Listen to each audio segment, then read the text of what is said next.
बिस्मिल्लाहिर्रहमानिर्रहीम। अस्सलाम वालेकुम। मैं हूं मुबशर हसन, आपका बायोलॉजी का टीचर। आज हमने क्लास 10 में चैप्टर 8 को स्टार्ट करना है, द डिजीज़ेस, और ये लेक्चर नंबर हमारा 24 है क्रैश कोर्स का। इसमें हमने उसी तरह से लॉन्ग क्वेश्चंस,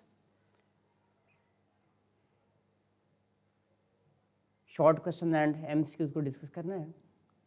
यहाँ पे हमारा जो सबसे पहले लॉन्ग क्वेश्चन है वो क्या है, वो कोविड पे है।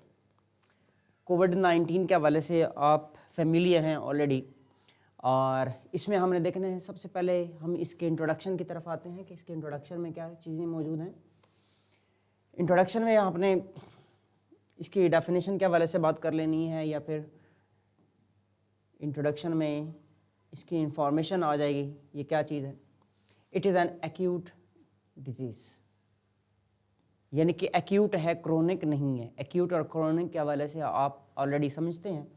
You all are familiar with कोविड-19, एज आई सेड कि आप कोविड-19 के बारे में जानते हैं ऑलरेडी, क्योंकि आपने रिसेंटली 4 से 5 साल पहले इसको देखा है। It was a global pandemic during 2020 to 2022. COVID-19 is caused by coronavirus, SARS-CoV-2। Corona virus हम इसको जानते हैं, ये कोरोना वायरस था। तो ये इसका आ जाएगा इंट्रोडक्शन। तो इंट्रोडक्शन में जाहिर सी बात है, आपको यहाँ पर अगर देखें तो आपको 1 नंबर इसका मिल जाएगा। अब हमने देखने हैं इसके हार्मफुल इफ़ेक्ट्स क्या हैं, कि कहाँ कहाँ ये इफ़ेक्ट करता है। तो हमारी हेडिंग आ जाएगी harmful effects of covid.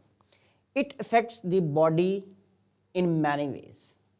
Many ways में ये इफ़ेक्ट करती है। वो वेज कौन कौन से हैं, वो कौन कौन से सिस्टम हैं जिनको ये इफ़ेक्ट करता है। उसमें से सबसे पहले और मेन जो है वो रेस्पिरेटरी सिस्टम है। रेस्पिरेटरी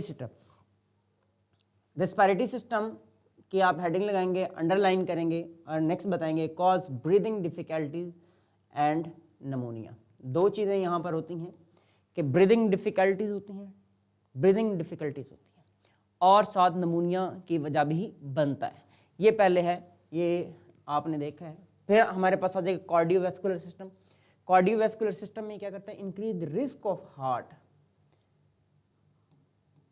अटैक के जो रिस्क हैं उसको इंक्रीज करता है। एंड स्ट्रोक, हार्ट स्ट्रोक और हार्ट अटैक आपने इसके लिए डिटेल में डिस्कशन की हुई है 9th के अंदर। तो ये 2 चीज़ें कर रहा है यहाँ पर कार्डियोवैस्कुलर सिस्टम के हवाले से। एक हार्ट स्ट्रोक को भी की रीज़न बन सकता है और हार्ट अटैक की भी रीज़न बन सकता है। फिर हम देखते हैं नर्वस सिस्टम के ऊपर इसका क्या अटैक है। Leads to headache, fatigue, loss of taste and smell. ये इंपॉर्टेंट है, आप लोग इससे भी फेमिलियर होंगे। ये कॉमन है इसका कि जिसको भी कोविड-19 हुआ उसका टेस्ट और स्मेल जो है वो चला गया थोड़े टाइम के लिए। आगे चलते हैं, डाइजेस्टिव सिस्टम में इसका क्या इफेक्ट होता है। देखें, ये डायरिया काज करता है, नोजिया काज करता है, वॉमिट हो सकती है, लिवर डैमेज। तो 4 पॉइंट्स हमने डाइजेस्टिव सिस्टम के हवाले से यहाँ पे डिस्कस किए हैं। Diarrhoea, nausea, vomiting and liver damage. आगे चलते हैं, यूरिनरी सिस्टम में इसका क्या इफेक्ट था। यूरिनरी सिस्टम में बेसिकली देखें किडनी है, किडनी फेलियर हो सकता है, ठीक है। तो leads to abnormal kidney function. Kidney जो है वो उसके नॉर्मल फंक्शन को जाहिर सी बात है चेंज कर सकता है, और किडनी फेल हो सकता है। अगर लॉन्ग टर्म रहेगा तो किडनी डैमेज हो सकता है, किडनी में नेफ्रॉन डैमेज हो सकते हैं। तो ये मल्टीपल यहाँ पे बातें आप लिख सकते हैं। आगे चलते हैं, इम्यून सिस्टम। इम्यून सिस्टम में आपने बताना है वीकन्स द इम्यून रिस्पॉन्स, यानी कि कोविड-19 की वजह से क्या होता है कि हमारा इम्यून सिस्टम जो है वो भी कमज़ोर हो जाता है। आगे है जी मेंटल हेल्थ। जी बिल्कुल, क्या मेंटल हेल्थ इससे इफ़ेक्ट होती है? बिल्कुल इफ़ेक्ट होती है जी। हमें इसमें बताना है लीड्स टू एंग्जाइटी। ये हमें एंग्जाइटी, डिप्रेशन और स्ट्रेस में लेके जाता है, यानी कि ये मेंटली हमें डिस्टर्ब कर रहा है। कोविड-19 क्या कर रहा था, ये एंग्जाइटी में लेके जा रहा है, डिप्रेशन में और स्ट्रेस में लेके जाता है। लॉन्ग टर्म इफेक्ट इसका क्या है। अब लॉन्ग टर्म इफेक्ट दिखना है, ये सारे ऑलमोस्ट शॉर्ट टर्म ही थे। May cause lasting lung damage and other health problem. सबसे ज़्यादा इसका जो इफेक्ट था वो लंग्स के ऊपर था। अगर हम इसका देखें लॉन्ग लास्टिंग में देखें तो लंग्स, जिन लोगों को कोविड-19 हुआ आज भी उनके लंग्स जो है वो 100% काम नहीं कर रहे हैं, उनकी एफिशिएंसी 100% नहीं है। अब देखें कोविड-19 आ चुका है, इसके लिए हमारे पास प्रिकॉशनरी मेजरमेंट क्या होती थी, ये कॉमनली आपको याद है। हम सबसे पहले क्या करते हैं, वॉशिंग हैंड्स फ्रीक्वेंटली, हमने अपने हाथों को बार बार धोना होता है, क्योंकि जाहिर सी बात है हैंड्स वो हैं जिनको हम ऑल द टाइम नाक के साथ लगा रहते हैं, मुंह के साथ लगा रहते हैं, और जाहिर सी बात है कहीं भी लग रहे हैं तो इनके साथ जर्म्स जो हैं वो आ जाते हैं, यानी कि कोविड के जो वायरसेस हैं, कोरोना वायरस, वो इसमें आ जाता है। फिर हम क्या कर रहे थे, wearing mask all the time mask पहनते थे, कहीं पब्लिक में जाते हैं तभी मास्क पहनते थे। सोशल डिस्टेंसिंग, हम लोगों से जो है डिस्टेंस रख रहे थे, ऑलमोस्ट आपने क्लासेस में भी देखा, क्लास में भी स्टूडेंट को जो डिस्टेंस में बिठाया जाता था, यहाँ पब्लिक प्लेसेस पर भी ऐसे ही था। स्टेइंग होम इफ़ सिम्टोमेटिक, अगर आपको इसके सिम्टम्स शो हो रहे हैं, यानी कि आपको स्मेल नहीं आ रही थी या टेस्ट नहीं आ रहा था, तो आपको यही कहा गया कि आपने घर रहना है, घर से बाहर नहीं निकलना। वैक्सीनेशन, अच्छा अब ये था कि इसमें जिन लोगों को कोविड नहीं हुआ था उन्होंने वैक्सीन लगवा ली और उनको फिर कोविड नहीं हुआ, या फिर कोई नई वेरिएंट उसमें आ गया तो नई वेरिएंट के लिए भी क्या किया था, वैक्सीन लगवा ली थी। तो ये हमारे पास वैक्सीन के हवाले से, कोविड के हवाले से था। तो अब हम चलते हैं एड्स के हवाले से, थोड़ी सी इंफॉर्मेशन है हमने डिस्कस करनी है। एड्स क्या है, आपने कहा एक्वायर्ड इम्यूनोडेफिशिएंसी सिंड्रोम होता है, एक्वायर्ड इम्यूनोडेफिशिएंसी सिंड्रोम। तो ये इसकी वजह क्या है, इसकी वजह है HIV। HIV क्या होता है, ह्यूमन इम्यूनोडेफिशिएंसी वायरस, यानी कि इसके लिए कौन सा वायरस है, HIV, इसके लिए इसकी कॉज होती है। अटैक्स इम्यून सिस्टम, ये हमारे इम्यून सिस्टम को अटैक करता है और उसमें मौजूद हेल्पर टी सेल्स जो CD4 सेल्स होते हैं इनको समझें डिस्ट्रॉय कर देता है। जैसे ये हेल्पर टी सेल्स हमारे कम हो जाते हैं, हमारा इम्यून सिस्टम जो है वो वीक होने लग जाता है।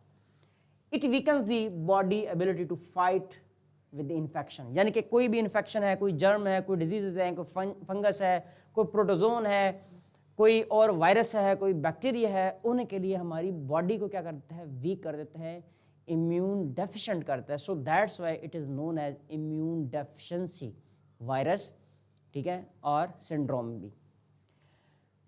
प्रोग्रेशन ऑफ डिजीज के हवाले से अब हम देखते हैं ये कैसे होती है। विदाउट ट्रीटमेंट, एड्स लाइलाज, एड्स लाइलाज है, इसका कोई ट्रीटमेंट नहीं है। HIV can lead to AIDS, acquired immune deficiency syndrome, which is a chronic disease. This is not a acute. ये एक acute नहीं है, ये chronic disease है। सिम्टम के हवाले से देखें तो एड्स के सिम्टम्स क्या होते हैं। एड्स के लिए सिम्टम देखें, ये आपका शॉर्ट क्वेश्चन भी है। The symptoms of AIDS includes fever, headache, muscle aches, joint pain, swollen lymph node, diarrhoea, weight loss, severe immune dysfunction. देखें अगेन से देखें, ये आपका शॉर्ट क्वेश्चन भी है। फीवर कंटिन्यूसली रहता है, ऑफनली फीवर रहता है। हेडेक फ्रीक्वेंटली रहती है। मसल एचेस, मसल के अंदर पेन्स रहती हैं। जॉइंट पेन्स रहती हैं। स्वोलन लिम्फ नोड, जो लिम्फ नोड होते हैं लिम्फेटिक सिस्टम के, वो स्वेल कर जाते हैं, वो बड़े हो जाते हैं। डायरिया जो है फ्रीक्वेंटली रहता है, जिसकी वजह से वेट लॉस हो जाता है। और सीवियर इम्यून डिसफंक्शन, इम्यूनिटी हमारी वीक हो जाती है, कोई भी डिजीज़ हमारे ऊपर अटैक कर सकती है उस वक्त। अब हम देखते हैं इम्यून डिसफंक्शन। इम्यून डिसफंक्शन हमने कहा हमारे जो वाइट ब्लड सेल्स होते हैं, टी हेल्पर सेल्स, बेसिकली वो क्या होते हैं, कम हो जाते हैं, जिसकी वजह से हमारे ऊपर कोई भी अपॉर्चुनिस्टिक डिजीज अटैक कर सकती है। अपॉर्चुनिस्टिक इन्फेक्शन या डिजीज़ क्या होती है, जो कोई भी किसी भी वायरस, बैक्टीरिया, प्रोटोजोन और फंगस यानी कि किसी भी पैरासाइट की वजह से होनी है, वो हमारे ऊपर अटैक कर सकती होती है। आगे चलते हैं, HIV की ट्रांसमिशन कैसे होती है, ये इम्पॉर्टेंट है। ट्रांसमिशन से हम बच सकते हैं, ट्रांसमिशन से बचेंगे तो एड्स HIV से बच सकते हैं। ट्रांसमिशन से नहीं बचेंगे तो एड्स और HIV से बचना मुश्किल है। अगर एड्स हो गया तो वो लाइलाज है, उसका कोई ट्रीटमेंट नहीं है। HIV is transmitted through patient blood और बॉडी फ्लूइड, यानी कि पेशेंट जो होता है जिसको HIV है यानी कि जिसको एड्स है, उसका ब्लड अगर किसी नॉर्मल शख्स को प्रोवाइड कर दिया जाए तो वो नॉर्मल शख्स को भी एड्स हो जाता है। या उसके बॉडी के फ्लूइड के हवाले से हम बात करें, बॉडी का कोई भी फ्लूइड ट्रांसफ़र करेंगे तो उसमें वो एड्स भी यानी कि HIV जो है वो ट्रांसफ़र हो जाता है। इन्फेक्टेड नीडल्स ब्लड इंस्ट्रूमेंट्स, अब देखें सर्जिकल इंस्ट्रूमेंट इस्तेमाल किए जाते हैं, सर्जिकल जो सिरिंजेस होती हैं और सर्जिकल इंस्ट्रूमेंट होते हैं, अगर वो एक अनहेल्दी यानी कि एड्स वाले पर्सन को इंजेक्शन लगाया था या उसका ऑपरेट किया था, उसी के साथ ऑपरेट कर दिया जाता है किसी दूसरे शख्स का, या किसी दूसरे शख्स को उससे इंजेक्शन लगा दिया जाता है, तो जो नॉर्मल शख्स था उसको भी एड्स जो है वो ट्रांसफ़र हो जाता है, यानी कि एड्स का वायरस HIV ट्रांसफ़र हो जाता है। अच्छा, तो ये हमारे पास मुख्तलिफ जो है वो बातें हैं जिससे जो है वो ये ट्रांसफ़र होता है। स्टेजेस ऑफ एड्स की जो हैं वो 3 स्टेजेस हैं, हमारी बुक में 4 स्टेजेस लिखे हैं स्टेजेस ऑफ एड्स। इसमें हम देखते हैं जी कौन कौन सी स्टेजेस हैं। Number first, stage 1 is without any symptoms, इसे कहते हैं एसिम्प्टोमेटिक, विदाउट सिम्टम, यानी कि इसमें सिम्टम्स शो नहीं होते और चंद एक सिम्टम होते हैं, लाइक फीवर हो सकता है उस शख्स को, तो इससे ज़्यादा सिम्टम नहीं होते, कम होते हैं, तो इसको हम लिखते हैं एसिम्प्टोमेटिक, यानी कि सिम्टम इसमें नहीं होते और ये फ्यू वीक्स तक रहता है और उसके बाद शख्स जो है वो नॉर्मल होता है।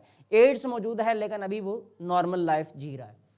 स्टेज 2 हैज़ माइल्ड सिम्टम्स, अब इसमें थोड़े बहुत सिम्टम आने लग जाता है, लास्ट अप टू 10 ईयर्स, अब 10 ईयर्स तक उसमें मल्टीपल सिम्टम्स हैं, लाइक फीवर है, हेडेक है, लिम्फ नोड स्वेल कर रहे हैं, नाइट स्वेट्स हैं, ठीक है, तो ये मुख्तलिफ जो है इसमें सिम्टम्स आने लग जाते हैं। In stage 3 immune system weakens, अब स्टेज 3 में इम्यून सिस्टम कमज़ोर हो जाता है and opportunistic infection start to appear, यानी कि अब ये होता है अब उसको दूसरी बीमारियां भी लगने लग जाती हैं, जैसे नमूनिया का वायरस या जो नमूनिया का बैक्टीरिया है वो अटैक करने लग जाता है, डायरिया हो सकता है, कोई भी इन्फेक्शन हो सकता है, फंगल इन्फेक्शन हो सकता है, बैक्टीरियल इन्फेक्शन हो सकता है, वायरल इन्फेक्शन हो सकता है, यानी कोई भी इन्फेक्शियस डिजीज़ जो है अब वो अटैक कर सकती है उस शख्स को। ये स्टेज 3 की बात कर रहे हैं। स्टेज 4 में देखें, after that severe symptoms of AIDS start when infection becomes severe and cancer में डेवलप, उस शख्स में कैंसर डेवलप होना लग जाता है, कैंसर में डेवलप, ठीक हो गया। एक तो उसमें बहुत सारी अब सिम्टम्स शो हो रहे हैं, वेट लॉस हो चुका है, डायरिया है, लंग्स प्रॉब्लम है उसको, ब्रीदिंग प्रॉब्लम्स हैं उसको कंटिन्यूसली फीवर रहता है, वॉमिट रहती है, नोजिया है, मल्टीपल सिम्टम्स जो हैं यहाँ पर उसके आते हैं। Infected person of all stages can infect other people, किसी भी स्टेज पर हो, वो फर्स्ट स्टेज पर हो, वो सेकंड स्टेज पर हो, वो थर्ड पे हो, वो फोर्थ पे हो, किसी भी स्टेज पर हो, वहाँ से जो एड्स का वायरस है HIV ट्रांसफ़र हो सकता है अनहेल्दी पर्सन से नॉर्मल पर्सन में। There is rapid decline in number of CD4 cell, CD4 cell हमने कहा T हेल्पर सेल जो होते हैं, T हेल्पर सेल क्या होते हैं, ये वाइट ब्लड सेल्स की खास एक टाइप होती है, तो ये कम होंगे तो हमारी इम्यूनिटी जो है वो वीक हो जाएगी। अब हम इसके ट्रीटमेंट की तरफ आते हैं। देखें, हमने कहा इसका इलाज नहीं है, ला इलाज है, लेकिन नॉर्मल लाइफ जीने के लिए इसका कुछ ना कुछ ट्रीटमेंट है। अगर अर्ली स्टेज में पता चल जाए और उसका इलाज किया जाए तो वो शख्स एड्स में मुब्तला रहता है लेकिन वो नॉर्मल लोगों की तरह लाइफ जी सकता है, उसका लाइफ स्पैन बढ़ाया जा सकता है। एंटी रिट्रोवायरल थेरेपी, ये आपका एक इम्पॉर्टेंट शॉर्ट क्वेश्चन भी है। Can manage HIV and prevent AIDS progression, early detection and treatment are crucial, यानी कि अगर तो स्टार्ट वाली स्टेज में स्टेज 1 में पता चलता है तो फिर इसका जो ट्रीटमेंट है वो किसी हद तक किया जा सकता है और उस शख्स को नॉर्मल लाइफ की तरफ लाया जा सकता है। लेकिन याद रखिएगा, एड्स से मुब्तला रहेगा, एड्स ख़त्म नहीं होगा, यानी कि उसका HIV वायरस ख़त्म नहीं होगा। First cure patient. The Berlin patient is the only person in the world to have been cured of HIV after receiving a bone marrow transplant. अब देखें ये एक नई स्ट्रैटेजी है। बोन मैरो ट्रांसप्लांट से जो शख्स है उसका ट्रीटमेंट हो चुका है, उस शख्स का नाम क्या है? बर्लिन। ठीक है, बर्लिन आपने याद रखना है। बर्लिन पेशेंट नहीं है, ये वहाँ का कोई पेशेंट था, बर्लिन का पेशेंट था। और इसका ट्रीटमेंट कैसे हुआ है? बोन मैरो से हुआ है। बोन मैरो यानी कि एक नॉर्मल शख्स से बोन मैरो ट्रांसफ़र किया गया उस शख्स के अंदर, और जाहिर सी बात है बेसिक ये है कि टी हेल्पर सेल्स को बढ़ाया जाएगा, टी हेल्पर सेल्स को बढ़ाया जाएगा। तो ये बर्लिन में ये शख्स को जो है वो ट्रीटमेंट इसका हुआ है, तो इंशाल्लाह इसका ट्रीटमेंट जो है वो आ जाएगा, क्योंकि कोई भी अल्लाह की तरफ से अगर देखा जाए कोई बीमारी आती है तो वो ला इलाज नहीं है। अल्लाह पाक ने अगर कोई बीमारी बनाई है तो उसका इलाज भी रखा है, लेकिन इलाज ढूंढना पड़ता है। तो देखते हैं जी, अब हम चलते हैं अपने शॉर्ट क्वेश्चन की जानिब। शॉर्ट क्वेश्चन में हम देखेंगे नंबर फर्स्ट है, discuss mosquito as vector spreading different diseases. हमने बताना है कि मॉस्किटो जो है वो एक वेक्टर है जो कि मल्टीपल डिजीज़ को ट्रांसफ़र कराता है। एक कॉमन डिजीज़ हमारे पास मौजूद है जिसको हम मलेरिया कहते हैं, जिसका पैरासाइट प्लाज्मोडियम भी था। आपने ऑलरेडी ये 9th क्लास के अंदर डिस्कस किया हुआ है। मलेरिया एंड डेंगू, देखें ये दो जो डिजीज़ हैं ये से हम कॉमनली फेमिलियर हैं, हमें पता है। Spread by mosquito, a vector is an organism that acts as an intermediate host for pathogen. ये एक इंटरमीडिएट होस्ट है, यानी कि ये एक होस्ट में वायरस या बैक्टीरिया होता है, वहाँ से मॉस्किटो में आता है, मॉस्किटो फिर अपने नेक्स्ट जो है वो होस्ट में इसको ट्रांसफ़र कर रहा होता है, इसलिए intermediate. Most importantly the vector transfer of the pathogen from one host to the next host. आप कहते हैं एक शख्स है उसको डेंगू फीवर हुआ है, इसको डेंगू है यानी कि इसके अंदर डेंगू वायरस मौजूद है। एक मच्छर आता है, यहाँ पे मॉस्किटो आता है, वो इसको क्या करता है, वो काटता है इस शख्स को। अब मॉस्किटो के सलाइवा में क्या चला जाता है, वो वायरस चला जाता है। अब यहाँ पे आ गया मॉस्किटो। अब ये वाला मॉस्किटो जब नेक्स्ट मैन को काटेगा तो वो वाला मच्छर, वो वाला मॉस्किटो यहाँ से उसमें ट्रांसफ़र कर दिया जाएगा। सो that's why this one is the intermediate host. ये था हमारा क्वेश्चन नंबर 1। अब चलते हैं क्वेश्चन नंबर 2 की तरफ। What are nutritional deficiency? Nutritional deficiency क्या होती है? देखें जी, न्यूट्रिशनल डेफिशिएंसी ये है कि अगर कोई न्यूट्रिएंट हमारी डाइट में कम है तो उससे कोई भी प्रॉब्लम जो होता है तो उसको हम क्या बोलते हैं, न्यूट्रिशनल डेफिशिएंसी के हवाले से एक डिजीज़ कहते हैं। हमारे पास इसकी बहुत सारे डिजीज़ हैं, जैसे रिकेट्स है, जैसा कि हम इसमें स्कर्वी पढ़ते हैं, and multiple other diseases. Nutritional diseases are caused by lack of essential nutrients, essential nutrient in the diet. हमारी डाइट के अंदर अगर कोई भी न्यूट्रिएंट जो है, कोई भी एलिमेंट वो कम है, जैसे कैल्शियम कम है या विटामिन कम है या कोई भी एलिमेंट उसमें नहीं है, तो डेफिनेटली ये बात किसकी तरफ जाती है, डिजीज़ की तरफ जाती है।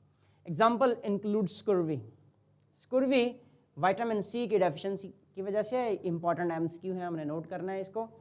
एंड रिकेट्स विटामिन डी की डेफिशिएंसी की वजह से है। एक आपने ओस्टियोमेलासिया पढ़ा था जो कि कैल्शियम की कमी की वजह से, एंड मल्टीपल अदर डिजीजेस। पहले आपने इसकी डेफिनेशन बतानी है 1 नंबर, फिर आप इसकी एग्जाम्पल की तरफ आ जाएंगे 2 नंबर। तो आपको इस तरह से 2 मार्क्स यहाँ पर मिल जाते हैं। 1.5 1.5 इसमें 1.5 एंड 1.5।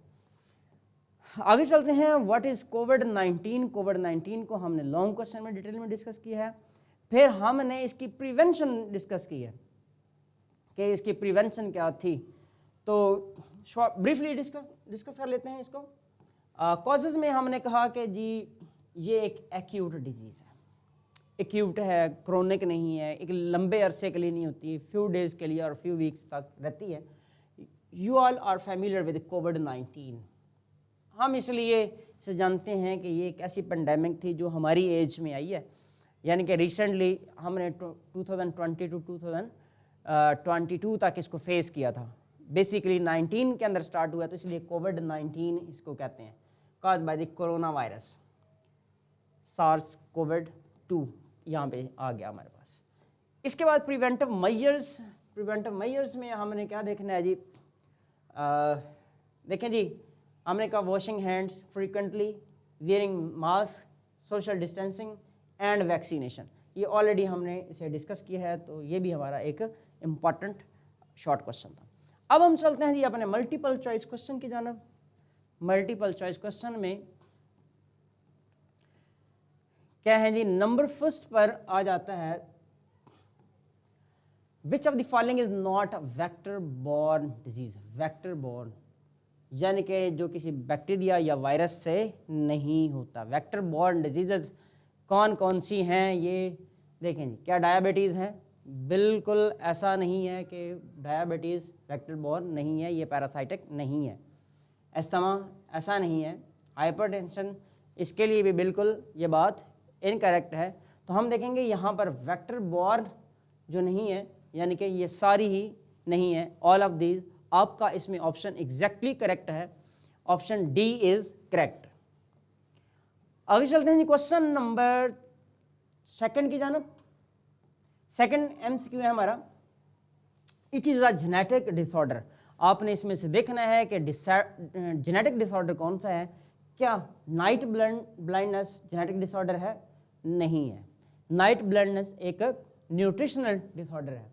डेंगू फीवर भी जेनेटिक डिसऑर्डर नहीं है, यानी कि ये एक वायरल डिजीज़ है। कलर ब्लाइंडनेस बिल्कुल ऐसे है, एग्जैक्टली आपका आंसर इसमें ठीक है। और हाइपरटेंशन भी देखें जी एक जेनेटिक डिसऑर्डर नहीं है। तो यहाँ पे आपका आंसर ऑप्शन चार्ली था, दैट इज एग्जैक्टली करेक्ट। आगे चलते हैं क्वेश्चन नंबर 3 की जानब। नॉन इन्फेक्शियस डिजीज में भी नॉन इन्फेक्शियस। अब हमने यहाँ पर देखना है कि नॉन इन्फेक्शियस डिजीज़ को देखना है। नंबर फर्स्ट जेनेटिक डिजीज़ है। देखें जेनेटिक डिजीज़ जो हैं वो जेनेटिक मेकअप में चेंज से आता है, तो जेनेटिक डिजीज़ जो है वो वायरल नहीं होती। अच्छा, यहाँ पर हमने बेसिकली देखना है कि non infectious disease, non infectious disease में हमने देखना है कि ये हमारी नॉन इन्फेक्शियस डिजीज़ ही है। जेनेटिक डिजीज़ एक नॉन इन्फेक्शियस डिजीज़ है, ये बिल्कुल ऐसी है। ऑटो इम्यून डिजीज़ भी नॉन इन्फेक्शियस होती हैं, फिजियोलॉजिकल डिजीज़ भी नॉन इन्फेक्शियस होती है। इसका मतलब है हमारा आंसर यहाँ पर भी option delta is correct, all of these.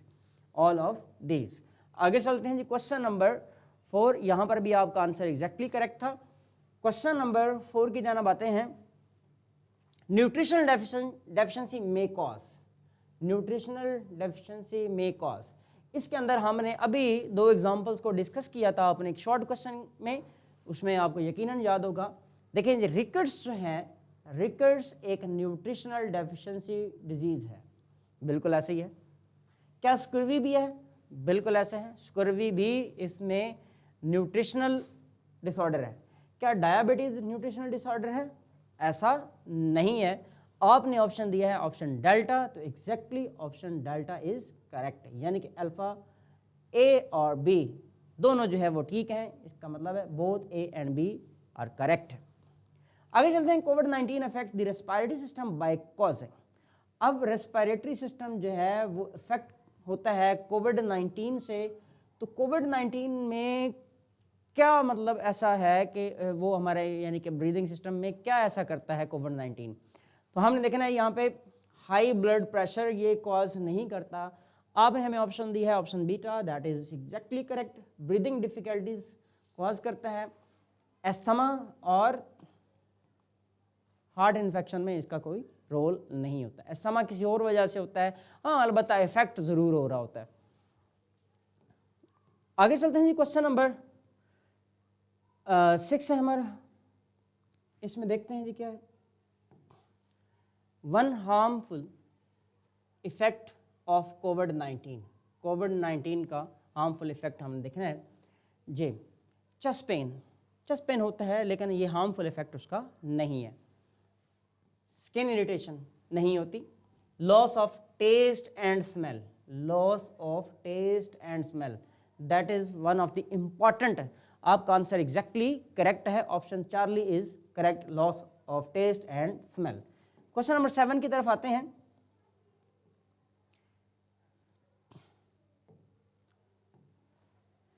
What does untreated HIV eventually lead to?